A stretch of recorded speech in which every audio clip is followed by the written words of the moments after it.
Hey there. Have you ever wondered what it's really like to work with someone, a financial professional, who understands your financial goals and helps you take really full control of your money? We're not talking about just taking your money and sticking it in some sort of a fund and hoping for the best and praying to the market gods that you'll have more than what you put into when it comes time to retire. I mean, really having a partner show you how to ongoingly grow and maintain and access and ultimately pass on your wealth. So today I'm pulling the curtain back to show you a little bit about how and what it's like to work with me as an infinite banking concepts practitioner. Um, and we're going to dive into how I get clients, typically how people find me or I find them, and my personal journey with infinite banking and how it all got started and what led me to what I do now. Because it all comes together to help you build the financial freedom that's possible for you and that you deserve. So my name is Michael Hession, and first thing I want to talk about is the sort of the process of how people come to me. It tends to be in two camps.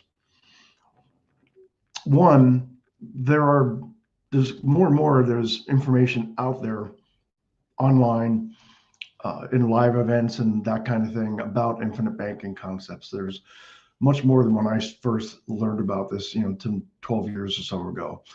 So there are a lot more practitioners out there on YouTube channels and probably Instagram and other forms of social media, sort of getting the message out there, which is great. It's not all awesome, but it's knowledge is good, and just the fact that the information's out there. So quite a few people will have heard something about it, infinite banking, and the use of whole life insurance as a wealth vehicle. So that's one part of it. They'll they'll subscribe to YouTube channels. They'll start learning about it. Maybe they'll read Nelson Nash's book, which is right here, Becoming Your Own Banker. It really started the whole thing about 25 years ago. And then they'll just start to explore it more. And a lot of times they'll find someone like myself through the practitioner's um, guide in the Nelson Nash Institute, or they'll just reach out to me as they hear about this thing that sounds really appealing. Sometimes they think it sounds too good to be true, and then they'll reach out to someone like myself.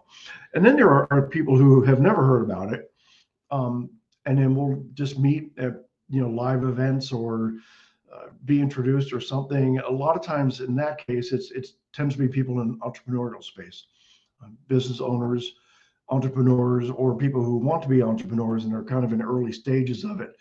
And they just have this sort of open-mindedness about money and that kind of thing. And a lot of times too, people in that space, they won't necessarily have been exposed to 401ks and IRA and retirement accounts through work, because most people who are still working, that's their exposure to savings vehicles and the like, are 401ks that they have through work. So they often, that's all they really know about it, is kind of a set it and forget it. And again, it's just geared towards retirement and hope for the best when the time comes. So I have multiple clients who've reached out to me through the Nelson Nash site. I have clients who have met at various social event, gatherings or summits or whatever.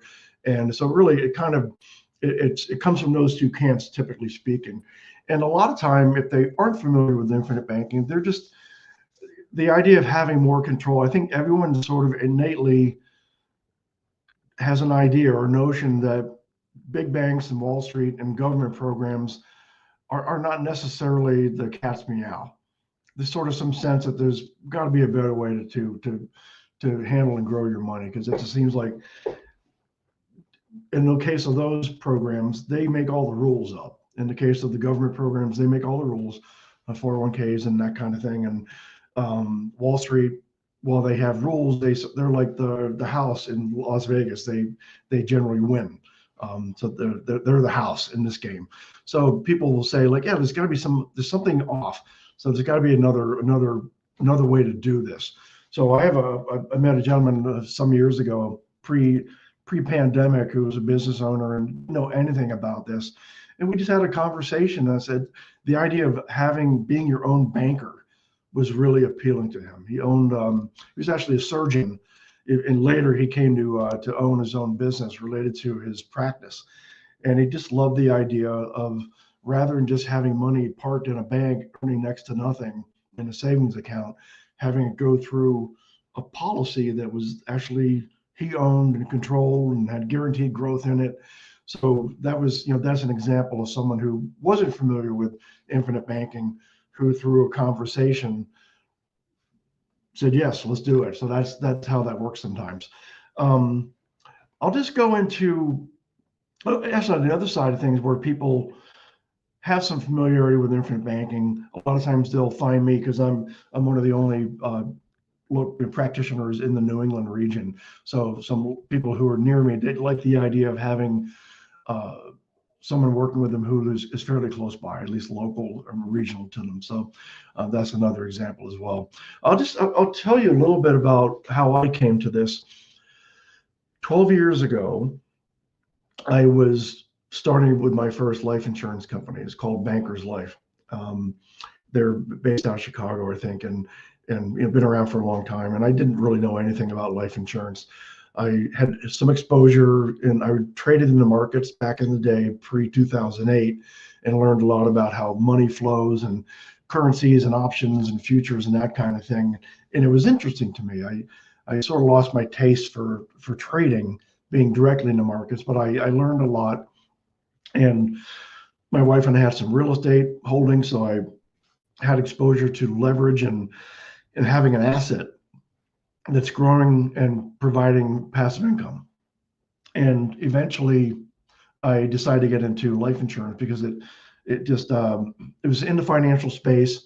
I'd have the opportunity to get my securities license if I wanted. And I could then I could take money and assets under management and do that thing if I wanted to. I quickly realized that I didn't want to, because I learned about just the power of permanent life insurance and how I didn't know anything about this, these are legitimate wealth creation and management vehicles that I had no clue about. So that was a real eye opener for me. So it was about 11 years ago, when I was with this company, Bankers, they had a type of permanent life insurance, which it's okay, not nearly as good as the whole life that I utilize now for myself and my clients. But once I learned about infinite banking and the whole life insurance contracts with a certain number of mutual life insurance companies, it was just, the light bulb was just like brilliant. I said, oh, that's what I want to do for ourselves, first of all, because at the time all we had was term life insurance, my wife and I. So we got our first policy, my wife, about 11 years ago. And since then we've added policies in between 11 years. So that's how I first got into it. So I had some familiarity with it. I had been exposed to what can happen in market-related things and some of the chicanery that can go on there, and how things are really skewed towards Wall Street and the big banks, and it's hard for a little guy to get ahead when you're playing in that space. So I really like the idea of having your money in something that's not related to the stock market at all. These mutual life insurance companies have no stock market exposure at all. They don't have a share price. They don't have a shareholders. So they operate much differently. And so I really like that idea. So that's how I got into it. My experience, and also my experience as a business owner, and knowing what it's like to not have something in place. And after 16 years, in the case of my first business, just burning out and having nothing to show for it, nothing to sell, because people were buying my expertise in that business. And so it's just kind of the school of hard knocks for me over 16 years in that business, having some real estate and going through 2008 recession and getting hammered in that. Just all sort of led me to the idea of having a portion of your money go through these whole life insurance contracts because of the guarantees and the safety and the liquidity. So that's what brought me to this point, and why I do what I do. And it's been a long journey for me. And so that's really why I do this. And because I don't think there's I call it the name of my company is the perfect asset powered by Factum Financial. And I call it the perfect asset because these contracts to me are the perfect asset.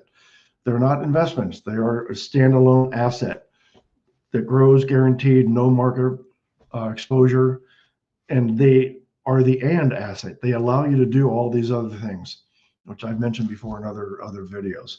You can have these whole life contracts and invest in real estate. You can have these whole life contracts and invest in crypto. You just put them in there first and then use the money out of there for these other things if you so desire. So they really are a beautiful thing. So how it working with me directly is this. It's an ongoing process. It really is. It's very much a relationship. So we start out with conversations, whether you know something about infinite banking or you don't, and we just start to have some conversations. One of the reasons I partnered with Factum Financial is they have a wonderful heart, and they're coming from the right place. They're all authorized practitioners of infinite banking like myself, and they're really trying to change the world one family at a time for the better, to empower them to just have more control and more say in how their lives go through these life insurance contracts and all that affords them over time. So, and Factum has a tremendous number of resources, and webinars and training. So with a lot of my new clients as they're coming in, there's a lot of education. And really, Factum, we're an educational company. We're not going to try to sell you anything. We'll educate you on this. And if you decide you want to move forward, then we can set you up and take you through that process. And as licensed insurance producers, we can do that. So it's ongoing education. Everybody comes in at different stages. For a lot of people, the sort of the base stage is they don't have a savings and liquidity strategy. The U.S. is horrible at savings. I think their savings rate now is around 2.5% of income. It spikes occasionally, usually when things go really bad. So it spiked up really high during COVID. It spiked up really high during the recession. But outside of that, people just in businesses, small businesses, people who are super successful, making tons of money, often have horrible savings and liquidity. Whereas if things shut down like they did in COVID, they may have 30 days of liquidity and they're in deep, you know what?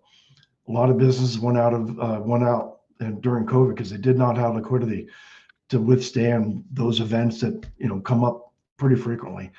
So there's that savings and liquidity thing. And you get that in place, then you can start to look at a debt strategy. Do you have outstanding debt, money that's going away from you? You're losing interest. And usually the average American is, of every dollar spent, about 34 cents of every dollar goes towards satisfying outside interest. So it's hard to get ahead when that much money of what you're spending is just going to satisfy interest on debt. So we want to try to do something about that. So the next level up is a debt strategy. And then as you kind of go up this pyramid of more complex wealth building strategies, we can help you along the way. We have a wealth scorecard. There's a tough money course that I can offer my clients through Factum. That's a really powerful tool to have you get a handle on what's going on and where can you make some changes to really create a much greater foundation for you and your family and your business going forward. So it's an ongoing education and mentoring process, really, which is not usual. In a lot of cases in the financial world, it's sort of it's very transactional. You buy a life insurance policy, and maybe you'll review it once a year. And this is not the case with me and my clients. As much as they're willing to go along for the ride, is an ongoing process of education, and it's really like a lifelong thing. And a lot of times my clients will start policies on their kids, and then we start to look at intergenerational wealth and how things can look long after I'm gone. Because I get super excited when younger people start down this path, and I know where they will be 30, 40 years down the road by implementing these strategies now, where they can take advantage of the compounding growth inside these policies. So that's really how it goes. And the policy design is all dependent upon your situation. We worked it all out. and give you all your options, and just kind of go from there. It's all. Oh, one thing I didn't mention, a huge important piece of the initial process is to get an idea of what your goals are. Really, like what your goals are, because when you start to implement infinite banking for yourself and start to utilize its whole life policies in the correct way, what it can lead to is really peace of mind, not just financial peace of mind, but peace of mind and being able to go to bed at night, not caring what the market is doing, because it's, unless you decide you want to take some of your money and put it in the market, you're not tied to that. So there's a real peace of mind. And one of the reasons that Nelson Nash called this thing infinite banking concept, or infinite banking concept, is that when you put the banking function in your favor, the possibilities of what you do with that are infinite. So think about that. That's why it's always good to think about goals. Like, what do you have in mind? If you have a business, where do you want it to go to in 3 to 5 years? And it's just this, using these policies allows you to have a vehicle and a savings and liquidity strategy to be able to do those things, and to be able to take care of and take, not just to withstand those events, those negative events that are going to happen. They always do. Recessions, pandemics, whatever the case might be, to withstand those and have tough money, but also to be able to take advantage of opportunities as they come along. And they often do, especially if you're set up to take advantage of opportunities and you have the ability to do so. So it's a really huge important, the goals and what you have in mind. So those are just some of the things that I, what it's like to work with someone like myself, who's an authorized practitioner of infinite banking. It's a real relationship. What are your goals? What do you want to do? And ongoing education and implementation. Because education without implementation is kind of useless. You have to, take what you learn and put it to work. So that's it. I'll close it up for now. And always feel free to reach out to me. You can reach out and have a conversation. I would encourage you to, if you're a reader, get this book and read it, and we'll go from there. Thank you so much, and we'll catch you on the next one. Ciao.